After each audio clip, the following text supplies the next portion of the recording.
কিরে তোকে কল দিচ্ছি, তুই কলটা ধরতে পারছিস না। এখন বল। আরে দোস্ত বলিস না, এত চিন্তায় আছি কি বলবো, মাথাটা পুরো খারাপ হয়ে গেছে। কি হয়েছে সেটা তো বল।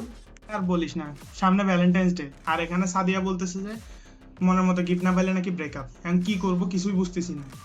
ওয়েট ওয়েট, তোর মতো পোলার জিএফও আছে? আরে দোস্ত মজা করিস না তো, এমনি মাথা খারাপ হয়ে আছে।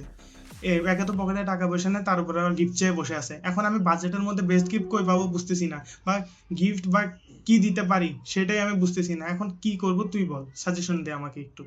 হুম, বুঝছি। তোদের মতো সাদিয়া সিয়ামের বোকাচোদা সমস্যার সমাধান একমাত্র মৃত্তিকা ফ্যাশনেই দিতে পারে। কি বলো সত্যি? অবশ্যই মৃত্তিকা ফ্যাশনে আছে প্রিমিয়াম কোয়ালিটির কালেকশন, যেমন লেটেস্ট ডিজাইনের কুর্তি, কামিজ, সালোয়ার, জামদানি থেকে শুরু করে ঝুমকা টু ভ্যালেন্টাইন্স গিফট বক্স, তাও একদম রিজনেবল প্রাইসে। থ্যাংক ইউ দোস্ত, তুই আমার অনেক বড় উপকার করছিস, নাহলে সাদি আমাকে কোবাই ফেলতো।